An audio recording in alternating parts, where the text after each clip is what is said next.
lidah. Memang hati nak dijaga, tapi lidah tu ada terkait dengan hati. Kalau hatinya baik, lidahnya mesti baik. So lidah jaga. Tak ada orang hati baik, lidah kurang baik. Tak ada.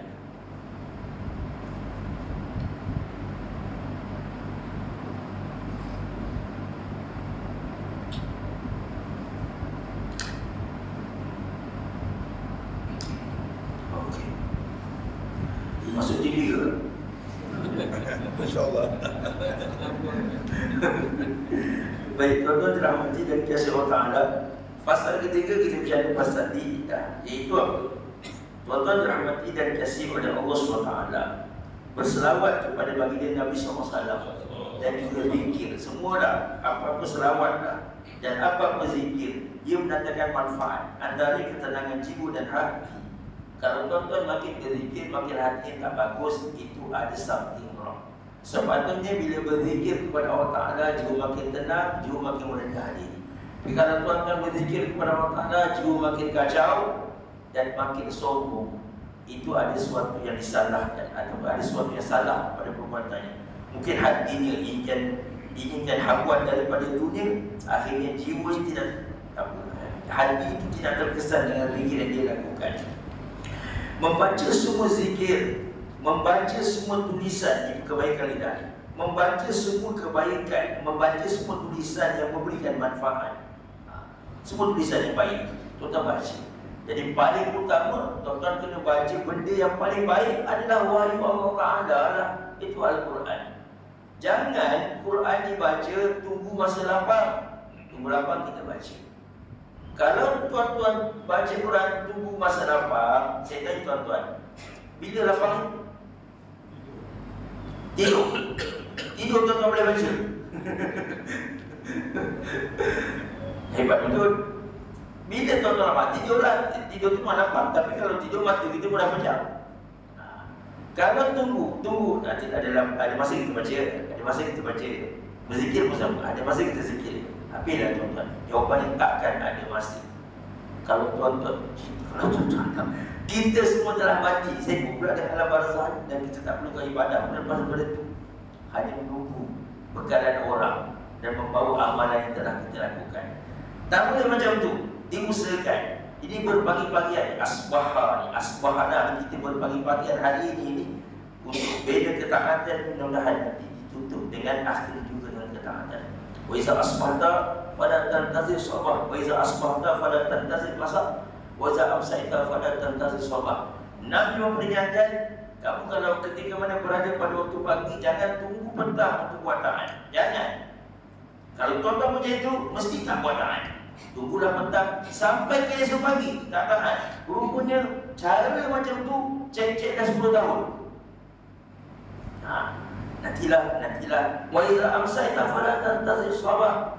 Jika kamu berada pada waktu pagi, kau jangan tunggu. Jika kamu berada pada waktu petang, kau jangan tunggu pagi. Tuan-tuan, kita cepat. Badiru bil a'malil fitanat. Cepat dan segera melakukan amalan sebelum datangnya ujian. Ujian tu apa? Ujian tu dia fitnah, bukan fitnah orang tu.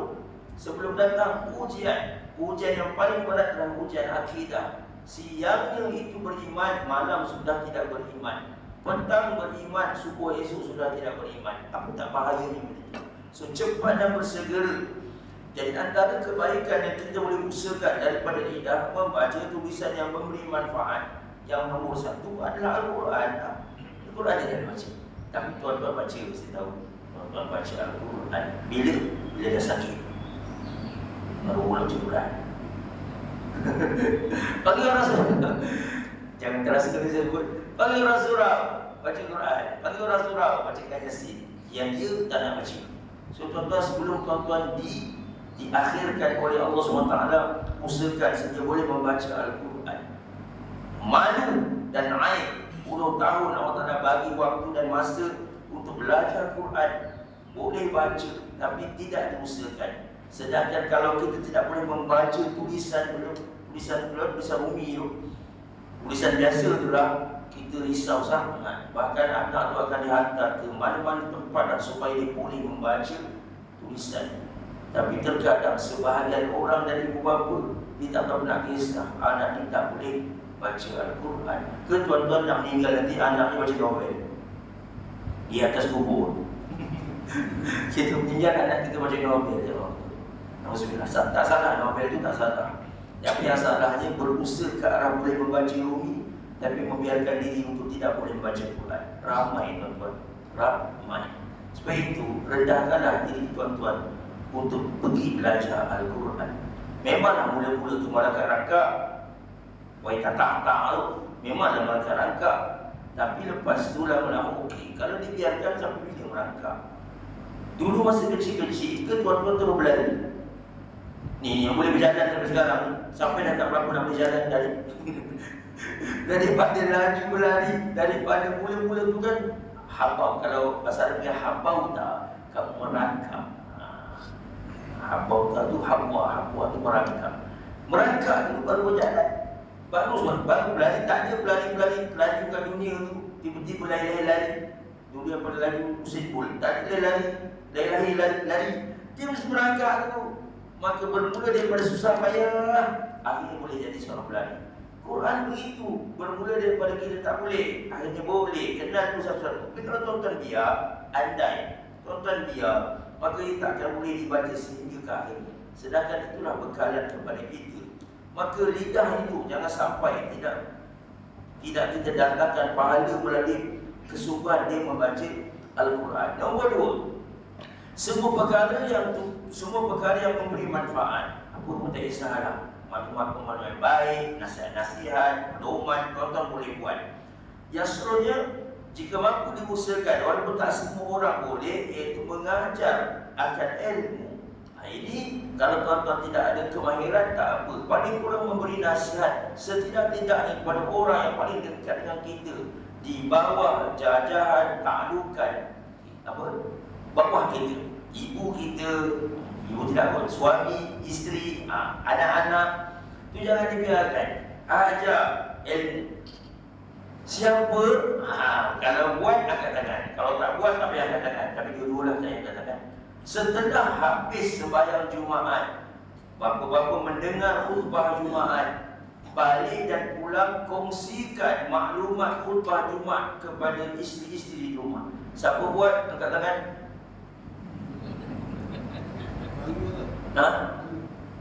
Malu takut lain tajuk ke? Isteri dah cek dah sebenarnya. Tajuk dia hari pekerja baru ni. Tiba-tiba dia tukar hari polis. Abang pergi masjid mana? Kongsikan. Jadi bila tuan-tuan ada niat, ni aku kena kongsikan maklumat ni, so kita fokus dululah berkaitan dengan isi padu pula. Isi khutbah tu. Ini tak pernah ni. Isteri-isteri mungkin ada suami di depan, isteri di belakang. Tuntut setiap hari Jumaat supaya dikongsikan maklumat khutbah. Boleh kakak kat belakang minta. Minta. Jadi suami tak berani sangat nak tidur. Dia ada berapa pattern orang kat sembahyang Jumaat ni. Berapa jenis ni. Pertama, jenis datang awal tak masuk-masuk. Walau datang awal tu rugi. Saya datang dah parking motor tu, setahu saya tak digunakan untuk solat. Mana kalau kat parking motor tu belum masuk lagi masjid. Perkarangan masjid tu dah lah, tapi belum lagi. Nawai tu tikaf fa fi hadzal masjid la ta'ala, belum. Tu ada pattern datang lambat masuk, datang awal lambat masuk. Ada yang datang tak masuk-masuk tu. Sungguh masuk nanti time sembahyang itu kilo mas datang langsung tak masuk sampai tak sembahyang. Baju Melayu. Baju sembahyang Jumaat dia tak tahan, tapi tidak sembahyang Jumaat. Mungkin tempat tuan-tuan tadi, tapi ada yang masuk dan terus tidur. Ikutlah. Saya sebenarnya tuan-tuan, kalau dalam sembahyang Jumaat ni kan imam membaca doa, Allahumma ighfir lil muslimina wal muslimat wal mu'minina wal mu'minat wa aslih zata bainihim wa alif baina qulubihim waj'al fi qulubihim al-iman wal hikmah wastabithum ala millati Rasulillah sallallahu alaihi wasallam. Ni hafal doa. Dah baca ke? Tuan-tuan hafal tak? Tak kan? Pasal tuan-tuan tak perasan ada doa. Jika tuan-tuan dalam masjid, tuan-tuan tak mau mengangkat tangan kerana tuan-tuan makmum, kerana tuan-tuan berpegang dengan pandangan yang tidak mengangkat tangan, saya okey je. Tapi saya rasa tuan-tuan bukan berpegang dengan pandangan tak mengangkat tangan, tuan-tuan tak sedar langsung ada rumah. Tahu, tidur. Kalau dia saya jenis saya ambil pandangan tak angkat tangan, okeylah kita raihkan pandangan tu. Tapi saya rasa tuan-tuan tak angkat tangan sampai malu, sampai tutup muka. Malu imam. Kenapa jadi? Sebab apa ya? Ngantuk Sebab apa? Cuba tuan-tuan tengok semua pemain bola, semua penonton bola ada tak yang tertidur? Kalau tengok bola, melainkan dia di bas, saya rasa tak pun. Kerana dia fokus. Kita ni yang ngantuk-ngantuk tu kerana kurang fokus. Bukan ada langsung ngantuk. Tapi kalau tuan-tuan memang minat, memang betul-betul jaga, memang tuan-tuan jagalah, mesti ada. Mesti ada. Tapi sebab ialah macam-macam faktor je. Macam-macam faktor. Kerja lah, apalah. Okeylah, semalam cuti. Jumaat tu malam cuti. Hari ni hari apa? Hari ni hari Ahad, semalam Sabtu, sebelum semalam. Panggil apa? Kemarin. Cuti pekerja. Cuti lah maksudnya. Lambat juga datang. Kalau hari kerja susah. Cuti pekerja, lambat juga datang. Cepat balik. Itu yang tahan. Lambat datang, cepat balik. Kalau lambat datang, lambat balik, okeylah. Sampai bila nak berubah? Wahai orang-orang Tanjung Bayan. Sampai bila? Masjid sini macam ni pada 19 je. Sampai bila? Masjid dah sedap ada aircon semua. Tuan-tuan bayangkanlah kalau masjid tu tak ada aircon, lagi dah lambat masuk. Ini perlu diubah. Jangan biasakan pada perkara yang kurang baik. Cuba ubah. Takkan susah sangat. Nak ubah benda tu bukan susah pun. Nak tuan-tuan sahaja ubah di. Baik, tuan-tuan dalam masjid dan jasi oleh Allah Ta'ala. Letaklah apa pun pengajian. Nama. Ada nama majlis ilmu ni, ada nama khutbah, usrah, pengajian, muzakarah, apa lagi? Jenis-jenis ilmu ni lah. Letaklah apa pun namanya. Tapi yang paling penting, mesti ada 3 elemen ni supaya ia betul-betul bermanfaat. Pertama, pada mana-mana majlis ilmu, AJK ke siapa ke kena susun, mesti selepas ada pintu ada kesedaran. Kesedaran beragama, kesedaran buat baik, kesedaran ni datang dengan ilmu tau. Itu satu. Kesan daripada kesedaran tu ada penghayatan. Itu penghayatan. Apa penghayatan? Menghayati. Kalau dalam ilmu ni, menghayati ni kalau boleh buat kerja khusus. Macam menghayati dalam diri tuan-tuan, dulu kurang apa? Dulu tak tutup aurat, sekarang tutup aurat. Itu ada penghayatan lagi. Dulu kurang jaga solat, sekarang dah jaga solat. Dulu puasa 15 hari je, sekarang puasa dah 30 hari. Tu okey lah. Dulu tak, yelah tak berapa nak jaga sangat urusan agama, sekarang tuan-tuan jadi itu dah ada kesan yang baik. Dan kemuncaknya tuan-tuan, sekurang-kurangnya ni banyak ada lagi manfaat pada majlis ilmu ni. Jadi kesedaran, jadi penghayatan, dia ada jiwa agama yang nak memastikan agama ni mesti dijaga. Dengan maknanya tuan-tuan tak boleh baik seorang-seorang. Tuan-tuan kena usaha supaya orang lain juga turut baik. Kalau bapanya baik, isterinya baik, anak-anaknya kena turut juga diusahakan jadi baik. Itu kemuncaknya, itu yang antara kesan yang ketiga. Jangan sedar yang penghayatan tapi dia tak usahakan. Bahkan orang-orang yang bawah tanggungan dia tu tidak diusahakan untuk jadi baik. Ini bahaya. Bukan bahaya lah juga tak sempurna. So tuan-tuan berada di sini, alhamdulillah, solat subuh. Isteri dan anak-anak kat rumah tu kalau tak datang sinilah, solat tak? Solat alhamdulillah. Mudah-mudahan. Tapi kena pastikan, sebab ramai ibu dan ayah ni bagus. Ayahnya pakai serban, maknya tak ada pakai serban. sempurna penutupan aurat, tapi anak ni masih bermain pakai seluar pendek. Mana? Jadi cek. Kan begini. Sedangkan dia dah ada istiadat, dia sudah ada pengkhianat, tapi dia tak sebar luaskan kebaikan yang dibuat kepada anak-anak dia usul. Contohnya jangan macam tu. Usahakanlah dinasihati anak tu, dinasihati awal-awal. Saya ini menasihatkan tuan-tuan, tak adalah nak bernasihat, saya berkongsi saja bagaimana orang-orang alim menasihati kita. Saya nak menasihati tuan-tuan tak layak lah, tapi kita kongsikan nasihat para ulama kepada kita supaya semua menjadi suri teladan. Jangan tuan-tuan orang-orang ahli surau, tuan-tuan AJK surau, tuan-tuan orang yang baik, alhamdulillah, mudah-mudahan. Tiba-tiba yang berada di bawah tanggungan kita, anak-anak kita, aurat ini tidak sempurna penutupan. Itu kurang indah dah. Sebab kalau kita ada kesedaran beragama, alhamdulillah, kita ada penghayatan pada kesedaran kita, dia belum cukup sempurna. Kerana bukan semua orang, tuan-tuan. Contohnya kita pergi ke surau ni ada 50 orang. 50 orang ni mewakili jumlah penduduk sini, katakanlah 150 orang. Ada 100 orang lagi yang perlu kita usahakan kebaikan untuk mereka. Kalau tuan-tuan bersikap dua sahaja, dia belum lagi menyempurnakan agama. Belum. Bukan tak bagus, belum.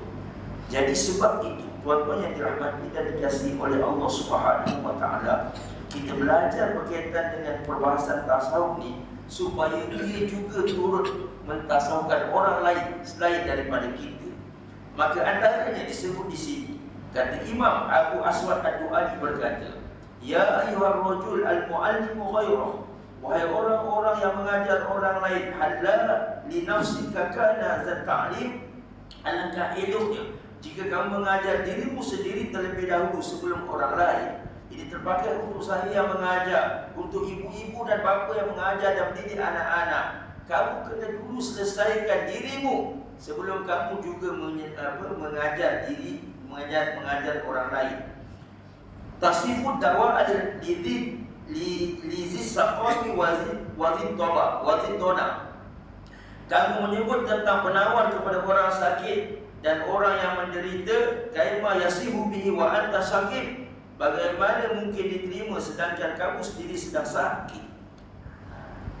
Jadi maksudnya, tuan-tuan berubah menjadi baik dan tuan usahakan untuk anak-anak tuan-tuan jadi baik. Tapi kalau kita sakit, kita pula beria-ria nak menyembuhkan orang padahal kita sakit. Itu perlu diperhatikan. Saya memang dah menasihati tuan-tuan ataupun kita berkongsi nasihat-nasihat macam ni bukan untuk mencari kesalahan, tapi untuk menyedarkan. Itu saya memang sebut, walaupun mungkin tuan-tuan tak suka, berhenti isap rokok. Kalau tuan-tuan tak nak anak tuan-tuan isap rokok, apa susah sangat?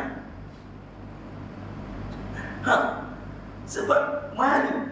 Ini Imam Abu Aswad sebagai contoh, dia beritahu, kamu sakit sebenarnya, kamu nak berusaha menyembuhkan orang, padahal kamu pun sakit. Bukanlah kalau orang tu kena sakit, dia pun tak boleh bagi tahu dia kena sakit kencing manis. Lepas tu tak payahlah aku nak beritahu sebab aku pun sakit. Ini nasihat, maksudnya tak sepatutnya orang-orang yang sedang sakit beria-ria nak menyembuhkan orang. Dari sudut nasihat, apa-apa sajalah, bukan tu. Tuan-tuan marah pula kat saya, menyesal baru saya subuh-subuh. Tapi kena ubah. Jangan anggap benda tu alah biasa dah. Tak boleh benda tu tak biasa. Tuan-tuan dia membiasakan benda salah. Tak ada dalam agama benda salah ni dibiasakan. Salah kerana dah biasa orang ramai buat benda yang salah tu seolah-olah biasa. Masya Allah, tabarakallah. Ubah. Salah tuan-tuan, salah. Jangan anggap kebiasaan. Alah biasalah main tak tahu tak salah. Kalau tuan-tuan betul, kalau benda itu okey, tak cuba sembahyang, itu tak berat. Allah Ta'ala kan maha pemurah, maha penyayang. Tengok, yang tak tahu orang tu imam tu, jangan makmum. Ada kok macam ni. Allah okey lah tu. Sikit pun tak dibenarkan. Sikit pun tak benarkan. Yang buka kipas, yang tutup kita lah. Contohnya kipas ni bertiup lama sangat, kuat sangat, so tersingkap orang kita. Maka bersegeralah kita perlu menutupnya untuk menjaga seolah itu daripada batal. Kalau ikutkan air kipas, engkau yang buka, engkau lah yang tutup. Sebab kipas tu yang buka, kipas tu yang tiup. Tapi tak macam tu. Kita kena cepat tutup, kerana itulah arahan dalam solat. Tuan-tuan bayangkan, kalau kita yang buka sendiri, lagilah dituntut kita yang tutup. Sedangkan kipas yang buka, kita cepat-cepat kena tutup. Apatah lagi kalau orang itu sendiri yang buka, lagilah dituntut kata dia tutup. Itu baru tu banyak lagi dah, bukan itu saja. Jangan menyuruh anak-anak kita melakukan ibadah sedangkan kita pun tak beribadah. Kakak, abang, nak SPM tu, jangan lupa berdoa. Cik, mak ayah dia tak berdoa. Qiyam dia, sedang dia qiyam dia. Yang mak dia, dengan ayah dia tak berqiyam, tak bertentu. Tak betul. Kamu sakit. Kamu tu saya bukan sebut tuan-tuan. Ini Imam Abu Aswad Ad-Duali. Kamu sedang sakit, sedangkan kamu bagaimana perkataan kamu diterima untuk menasihati, memberikan penawar, sedangkan kamu sendiri sakit. Dia kata, dan kamu melihat dirimu menunjukkan kami dengan nasihat, sedangkan kamu tidak menerima petunjuk. Semua dengan saya pun kena sekali nasihati, dengan tuan-tuan dan menasihati anak-anak tuan-tuan pun kena. Kamu melihat dirimu, kamu ingin menunjukkan kepada kami, sedangkan dengan nasihat, sedangkan kami sendiri melihat kamu tidak mendapat petunjuk. Betul kan? Kamu nak nasihat kamu lebih kurang. Tapi bukan meninggalkan nasihat. Bukanlah meninggalkan nasihat. Teruskan. Cuma tak sepatutnya jadi macam tu pada semua ibu dan bapa yang sedang mendidik anak-anak. Ada satu doa yang bagus. Allahumma barik lana fi auladina wahfazhum wa la taturhum warzuqna birrahim.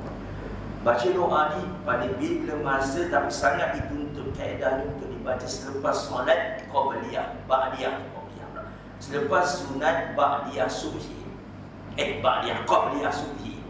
Kan solat fajar, solat sunat sebelum subuh tu, sebelum solat fardu subuh, tuan-tuan baca doa tu, mudah-mudahan Allah Ta'ala bantu kita untuk didik anak-anak kita. Tuan-tuan pakarlah macam mana, pakar motivasi ke, pakar memiliki parenting skill ke, apa benda lah kepakaran tuan-tuan, tak apa, itu kelebihan masing-masing. Tapi jangan lupa tuan-tuan kena bermunajat dengan Allah Ta'ala dalam bab mendidik anak-anak. Saya memang tak layak ni tuan-tuan, pasal tuan-tuan lebih lagi dah, lebih dahulu mendidik anak-anak tuan. Tapi ni untuk pedoman dan panduan bersama. Mungkin cucu tuan-tuan, mungkin ada anak baru ke, kahwin baru, dapat anak baru ke. Kena ingat bahawa sesungguhnya Allah Ta'ala itulah yang memegang hati setiap daripada kita. Kita kena mohon kepada Allah Ta'ala supaya Dia yang pegang hati, so Dia boleh ubah, Dia boleh buat apa sahaja. Kita bermunajatlah kepada Allah Subhanahu Wa Ta'ala. Tapi jangan lupa, mulakan dahulu merubah itu dengan diri kita. Mudah-mudahan. Okey. Baik. Kita sambung nasihatnya. Mulakan daripada dirimu. Habis tak waktu? Itu rosakan Jamil. Habis kan? Ibda binafsika fa'annaha an ghaiba. Dia kata mulakan daripada dirimu sendiri dan berhentilah daripada tertipu. Apabila kamu berhenti daripadanya, maka kamu jadilah orang yang bijak. Apa maksud dia? Mulakan dirimu, mulakan daripada dirimu sendiri dan berhenti jadi orang yang tertipu. Maksudnya apa? Tak payahlah nak beri-beri ada orang baik sedangkan kamu tak baik. Berhenti daripada perkara tersebut, maka ketika itu kamu menjadi orang yang bijak. Dia sudah berhenti daripada, dia tak berubah tu, so dia berubah. Kemudian dia ajak orang, anak-anak isterinya khususnya berubah. Maka kamu ketika itu, dan Imam Abu Aswad Ad-Duali menjadi orang yang bijak. Dan ketika itu fahunaka yanfa'uhum wa azda wa yaqtadi. Ketika itu barulah dia bermanfaat jika kamu memberi peringatan dan dia akan berikut nasihatmu. Ini tempatnya semua.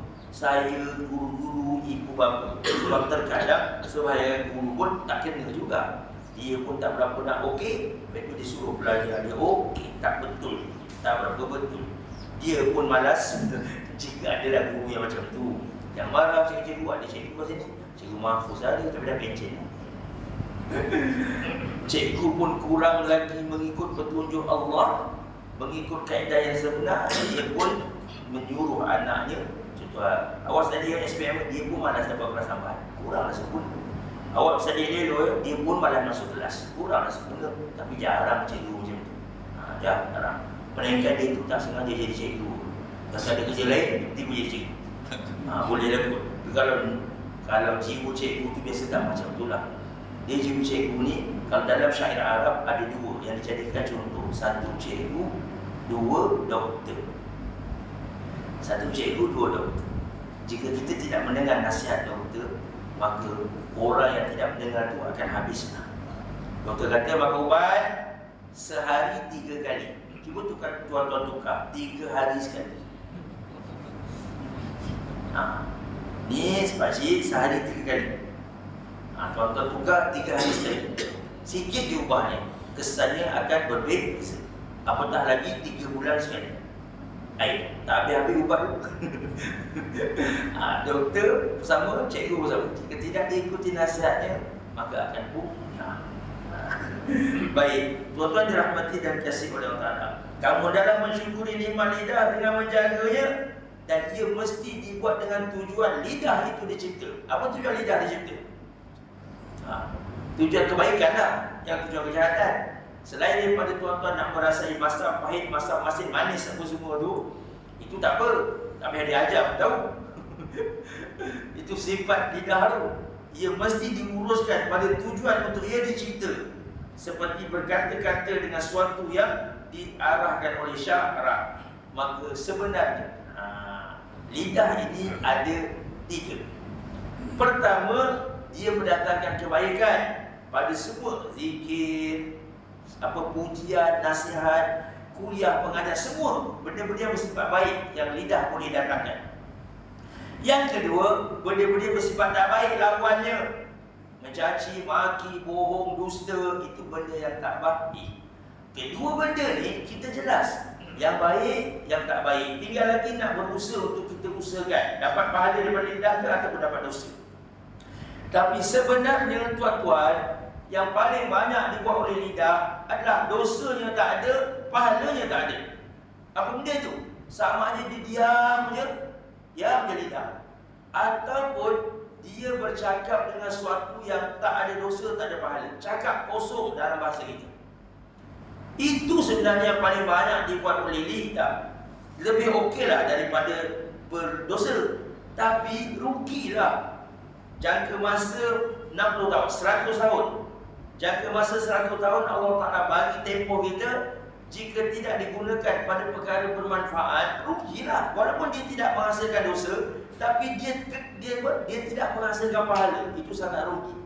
Itu paling banyak tuan-tuan yang dibuat oleh lidah. Cuba tuan-tuan perhatikan. Dapat pahala daripada lidah, okey. Dapat dosa pada lidah, kita jelas. Tapi yang cakap kosong tu lebih banyak.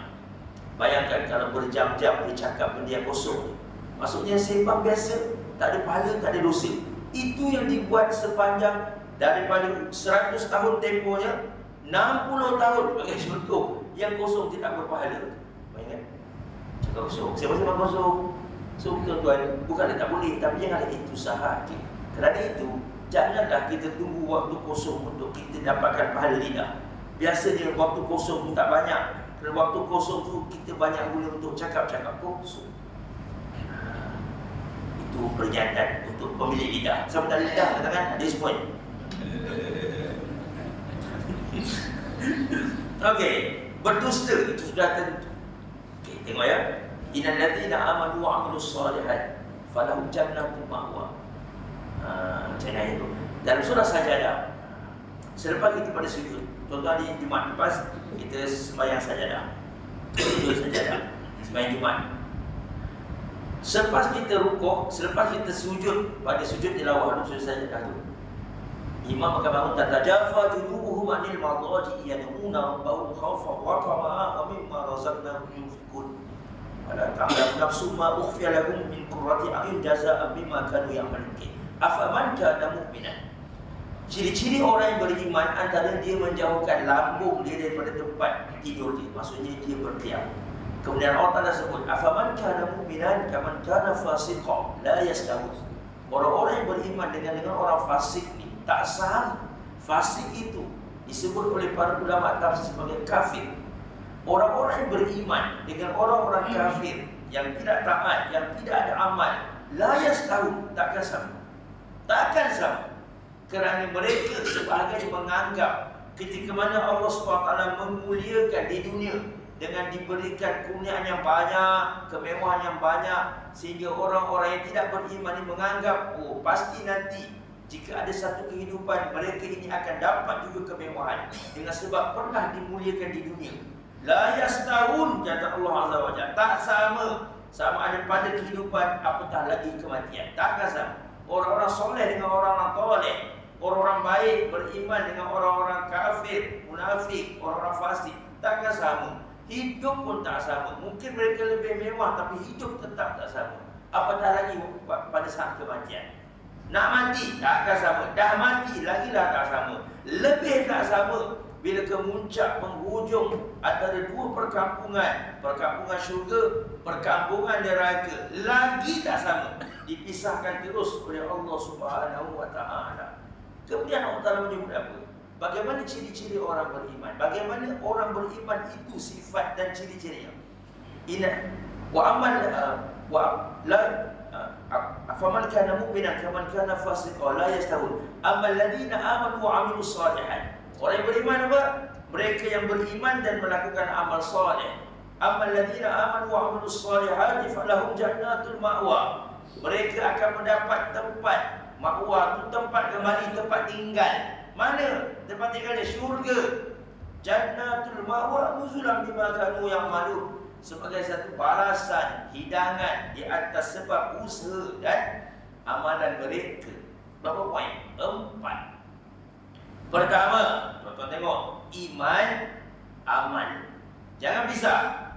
Tak ada orang yang apa yang dipanggil orang yang beramal dengan semua bentuk arahan bagi orang beriman, tapi dia tak beriman. Itu susah nak cari, tuan-tuan. Kerana dia nak memuliakan diri dia tu, mendapat kedudukan yang baik di sisi Allah SWT, mestilah dengan persembahan amalan dia tu setelah dia beriman kepada Allah SWT. Iman, amal. Mana ganjarannya? Walahum jannatul ma'wa. Dia akan mendapat tempat yang baik, iaitu syurga. Nuzulan bima kanu ya'malun, sebagai satu balasan. Okey. Ini bulan apa? Nak masuk bulan Zulhijjah, Zulqa'dah. Lepas itu sebelum tu Syawal. Syawal tuan-tuan buat apa ni? Tuan-tuan dalam bulan Syawal tu buat apa? Banyak puasa ke banyak rumah terbuka? Agak-agak dah. Jangan Ramadan. Ramadan tu insya-Allah banyak puasanya lah. Ataupun banyak berbuka je. Bulan Syawal yang lepas orang-orang Tanjung banyak berbuka. Banyak puasa ke banyak rumah terbuka je? Banyak rumah terbuka kan. Okey, tak apa. Puasa yang ditutup tu 6. Puasa Isnin Khamis ada lagi, puasa putih lagi, tak apa. Puasa 6 tu dah selesai lah. Yang selesai dah, ada yang dapat 3 hari je tu. Dan ada yang tak dapat. Tuan-tuan, kalau hadir rumah terbuka, apa keutamaan tuan-tuan? Tuan rumah yang memiliki rumah yang besar dan cantik, ataupun hidangan yang bakal disediakan? Mana pilihan tuan-tuan? Hidangan kan? Okey. Kalau saya jemput tuan-tuan, jemput Ustaz buat kat mana? Saya buat dekat hotel 5 bintang. Hebat. Sampai sana, Haji Sulaiman sewa bas. Saya buat kat Kuala Lumpur ni. Sampai sana, okey, masuk. Airnya air masak. Lepas tu mi goreng. Ayam tak ada, fishball. Balik tu hanya agak-agak mengumpat saya lah. Daripada naik bas sampai depan rumah, confirm punya. Lepas tu 3 tahun mesti punya. Walaupun 5 bintang, percayalah. Betul kan?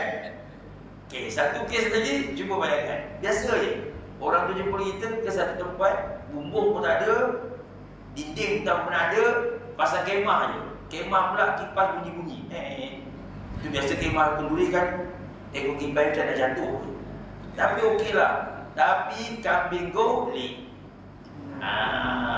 macam-macam. Kambing ada, rusa, macam-macam lah hidangannya. Tuan-tuan masih memuji kan? Ui, tak sangka lah rumah macam ni je, kambing goreng. Tadi hotel 5 bintang, air masak air. Paling kurang bagilah sirap. Tuan-tuan bayangkan, Allah Ta'ala buat, Allah Ta'ala tak buat dulu macam tu. Allah Ta'ala buat tempatnya hebat, hidangannya hebat. Tempatnya hebat, syurga tu, hidangannya hebat. Apa syarat dua depan? Iman dan amal. Cuma orang melihat syurga tanpa melihat yang depan. Dia bilang, oh hebatnya syurga, hebatnya perayaan syurga, hebatnya perayaan syurga. Yang beriman dengan beramal tu dia tak berapa nak nampak.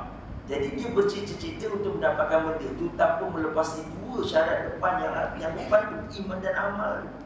Iman dah selesai lah kot, mudah-mudahan amal. Kalau tuan-tuan berkira-kira dengan Allah SWT, berkira-kira tahu. Okey. Antara orang yang kita panggil jahat lah, bukan cerita jahat agama, tak mau beramal. Mungkin dia tak jahat dengan orang, dia baik dengan orang. Jahat maksudnya tidak mau beramal. Dengan orang yang beramal, kalau sekadar itu sahaja tuan-tuan, amalan itu membezakan dua ni, sembahyang dan tak sembahyang, puasa dan tak puasa. Ini contohnya. Maka tuan-tuan dah selesaikan benda tu. Orang tak puasa tapi tuan-tuan puasa. Orang tak sembahyang tak sembahyang. Alhamdulillah, untuk melepaskan tuntutan individu Muslim selesai. Tapi kita tak mahu macam tu. Kerana itu nak membezakan orang yang langsung tak beramal dengan orang yang telah beramal. Walaupun itu dah okey, maka yang lebih okey daripada itu, satu level lagi. Kita bukan sekadar nak sembahyang dan dibuat perbanding dengan orang tak sembahyang. Tak nak. Kita nak perbandingan yang kita nak usahakan sembahyang dan kita dah sembahyang sunat. Macam tu. Puasa, kita dah puasa sunat. Kalau tuan kata, daripada dia tak puasa, aku dah puasa. Iya, betul. Tapi itu nak membezakan langsung tak beribadah dengan beribadah. Tuan-tuan kena satu lagi. Dah puasa wajib, ni puasa sunat. Sebab tu, ada tak orang-orang Tanjung Bayan? Jaya tuan-tuan cari orang luar, cari orang Tanjung Bayan. Ada tak orang Tanjung Bayan puasa sunat 6 tapi tak puasa Ramadan? Saya nak jumpa orang tu, saya nak tengok ada masalah tak ada. Tadi kan? Ada tak orang yang sembahyang sunat sembahyang subuh? Cikiam, sembahyang witir, sembahyang sunat sembahyang subuh itu okey, dah sampai itu balik, lepas itu tidur tak sembahyang subuh. Mana ada? Dia telah melakukan kewajipan ni. Dan ketika mana dia nak upgrade diri dia lebih mulia, lebih baik, lebih menyempurnakan makna keimanan, dia tambah dengan sunat. Tuan-tuan dah sampai level tu. Mudah-mudahan. Bukan sekadar janji aku nak puasa, janji aku nak sembahyang, janji. Itu belum lagi menyempurnakan nilai hebatnya seorang mukmin. Cuba tuan-tuan naik kereta. Syarat naik kereta pun syarat naik kereta. Syarat kereta tu yang tuan-tuan nak pergi jalan tu, syaratnya boleh jalan, boleh sampai kan? Ada syarat aircon? Tak ada. Dulu surau ni tak ada aircon. Gelisah. Padahal kalau tak ada aircon, solat sah tak? Ke saja bersembahyang bersama aircon? Lillahi ta'ala. Tak ada. Tapi kalau kamu kan, mulalah tadi aircon nak buat pasang. Biar abang pasang. Kalau lambat sikit tadi, saya pasang tu.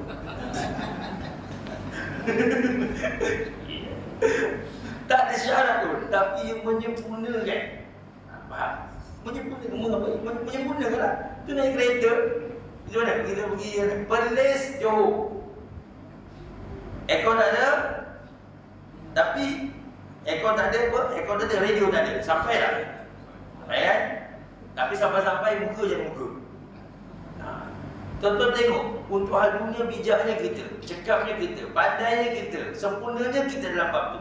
Cuma tuan-tuan tengok kereta tuan-tuan, sudah cantik dia nak tambah aircon ni.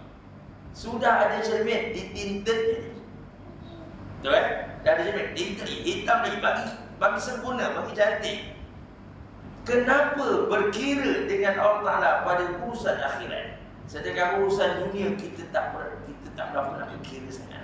Itu mesti dimuhasabah. Walaupun tuan-tuan mungkin tak macam itu, tapi kita jangan berkira-kira sangat dengan Allah SWT. Tuan-tuan bayangkan kalau Allah Ta'ala itu berkira-kira dengan kita. Kalau bos kita berkira-kira dengan kita, susah ya Allah Ta'ala dengan rahmatnya tidak tahu itu. Kita kena cuba usahakan supaya kita tak mahu berkira-kira dengan Allah Ta'ala. Mudah-mudahan Allah Ta'ala juga dengan merahmati kita tanpa berkira-kira. Berkira-kira tu makhluk lah, Allah tak macam tu. Cuma kita yang adab ni tu macam mana. Tuan-tuan bayangkan kalau sekadar menyempurnakan sembahyang, melaksanakan sembahyang tu, katakanlah walaupun tuan-tuan tak buat, dengan kalau lelaki tak pakai baju jadi sembahyang, ya Allah, macam mana? Sedangkan dengan makhluk yang namanya manusia, bahkan mungkin ketika mana dia nak keluar, indah pakaian itu dahsyat, tapi dengan Allah Ta'ala langsung seolah-olah janji sah. Janganlah macam tu. Jangan macam tu, walaupun kita tak buat. Maka kita nak tutup dah. Apa pula tuan-tuan? Satu di antara dosa daripada lidah yang tuan-tuan jangan buat adalah berdusta dengan yang boleh menyakitkan orang lain. Itu termasuk daripada dosa besar. Dusta ni bukan dosa kecil, dusta ni dosa besar.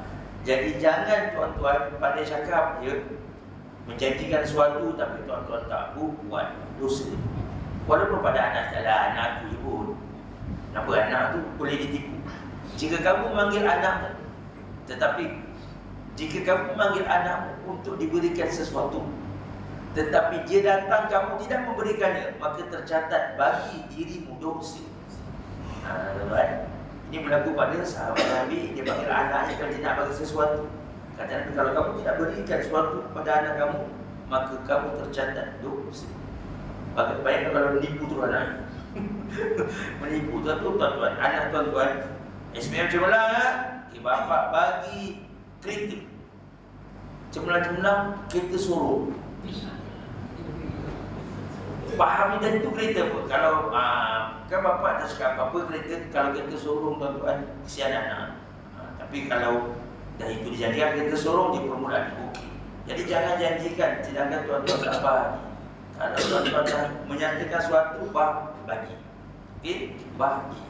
Dengan isteri tu, dengan isteri orang cakap baik, dengan isteri sendiri cakap kurang baik. Banyakkan banyakkan orang lelaki yang dengan isteri orang cakap baik, dengan isteri sendiri macam cakap dengan singa. Itu tuan-tuan kena ubah. Berbuatlah baik kepada isterimu seperti mana engkau juga berbuat baik kepada isteri orang. Orang baik. Sama juga ibu-ibu, mohon maaf, bapa-bapa tadi tak minta maaf pula. Okey. Ibu-ibu dan bapa, mohon maaf, ibu-ibu tak boleh bercakap dengan suami bagaikan suami itu adalah penjaga zoo, garang. Dengan suami orang cakap tak boleh. Berbuatlah baik kamu kepada manusia. Kalau suami isteri seperti mana kita bercakap dengan suami dan isteri orang, kalau beradab ya, tapi dengan suami isteri itu kurang beradab, nanti tercatat untuk kita dosa. Jadi dosa, berdusta, menipu di sini tuan-tuan dirahmati dan dikasihi oleh Allah Subhanahu wa taala. Imam Syafi'i berkata, "Ihfaz lisanak ayyuhal insan." Jagalah lidahmu wahai manusia, jangan sampai ia mematuk kerana ia adalah ular. Lidah itu macam ular, Imam Syafi'i kata. Jangan sampai ia mematuk kerana ia macam ular. Berapa ramai penghuni kubur yang terkorban kerana lidah. Dahulu teman-temannya tidak mahu berjumpa dengan dia. Ramai ni jaga, wahai tuan-tuan yang dimuliakan. Imam Syafi'i kata, bagai ular yang mematuk hingga menyebabkan ramainya orang berada di barzah itu diseksa kerana dosa-dosa lidah. Dosa lidah. Ada ribah, ada an-namimah. Ribah ini mengumpat, an-namimah mengadu domba. Umpat itu tuan-tuan dah dosa dah. Mengadu domba ni apa ya? Mengadu domba ni mengadu domba, bukan mengadu kepada bomba. Itu kebakaran, tak apa. Mengadu domba ni ya, menyemarakkan lagi api permusuhan. Mengumpat ni satu dosa dah, menyemarakkan lagi api permusuhan. Si A dengan B, C, A, B, C dia kena 3 orang. A, B, C. A bersembang dengan B mengutuk C. Si A dengan B bukan main lagi hebatnya. Itu dah mengumpat dah. Tiba-tiba si B pergi kepada C. Kau nak tahu tak? Si A itu kutuk engkau. Padahal si A kutuk si C dengan si B. Macam tu lah dia orang. So hati-hati sama ada orang perempuan ataupun orang lelaki. Kadang suami okey, isteri pula kurang okey. Kadang isteri okey, suami pula kurang okey. Itu urus dengan sebaik mungkin. Kerana itu masuk daripada dosa. Ingat, lidah kita tuan-tuan, Imam Syafi'i kata ia bagaikan ular yang boleh mematuk, dan betapa ramai orang-orang yang berada dalam kubur itu terseksa kerana lidahnya, sehingga teman-temannya dahulu tidak mahu berjumpa sebab dosa daripada lidah. Nauzubillah, mohon kemaafan terkasar bahasa dan bicara tersilap tutur kata. Yang benar itu daripada Allah Subhanahu Wa Taala, yang silap dan kurang itu daripada kekurangan teman saya sendiri. Mudah-mudahan InsyaAllah lain waktu kita bertemu dan menyambung kembali kaedah dan cara bagaimana ingin membentuk sekeping hati bagi dibawa bertemu dengan Allah SWT dari qalbun salim. Mudah-mudahan nanti saya tuan-tuan, ketika mana kita telah ditamatkan oleh Allah SWT kehidupan di dunia ini, tapi hatinya terus hidup, dibawa untuk bertemu dengan Allah Ta'ala dalam keadaan qalbun salim. Qalbun salim, hati yang sejahtera. Kan Quran menyebut yaumala yanfa'u malun wala banun illa man atallaha biqalbin salim. Pada satu hari yang tidak ada manfaat daripada anak-anak dan harta benda, melainkan mereka yang datang kepada Allah Azza wa Jalla dengan keadaan hati yang sejahtera. Itu yang kita sedang usahakan. InsyaAllah minta maaf banyak-banyak pasal bahasa dan sebagainya. Kuliah maghrib lain, kuliah subuh lain, pukul dah laju. Bukan laju, keras sikit. Tuan-tuan jangan dah terasa pula. Melainkan tujuan untuk semuanya berubah kepada Allah Ta'ala. 3 konsep awal yang kita bincang tadi, supaya tuan-tuan faham betul-betul ada kesedaran, adanya penghayatan, dan kita nak membela jiwa-jiwa yang dua tadi itu untuk terus membela agama ini dan tidak akan membiarkan agama ini dibijak-bijak berada di level yang rendah, melainkan diangkat pada kedudukan yang sebenar, dikesan oleh kesedaran dan penghayatan. InsyaAllah. Sallallahu alaihi Muhammad wa ala alihi wa sahbihi ajma'in. Alhamdulillahirabbil alamin. Auzubillahi minasyaitonir rajim. Bismillahirrahmanirrahim. Alhamdulillahirabbil alamin. Salatu wassalamu ala asyrafil anbiya'i wal mursalin wa ala alihi wa sahbihi ajma'in. Allahumma ighfir lana dhunubana wa li walidayna warhamhum wa ahsin aqibatana fil umuri kulliha wa ajirna min khizyi dunya wa adhabil akhirah. Allahumma inna nas'aluka jannata wa ma qarraba ilayha min qawlin aw amalin wa na'udzu bika minan nar wa ma qarraba ilayha min qawlin aw amalin. Allahumma inna nas'aluka an taj'ala kulla qada'in taqdihi lana khairan. Sallallahu alaihi wasallam Muhammad wa ala alihi wa sahbihi ajma'in. Walhamdulillahirabbil alamin.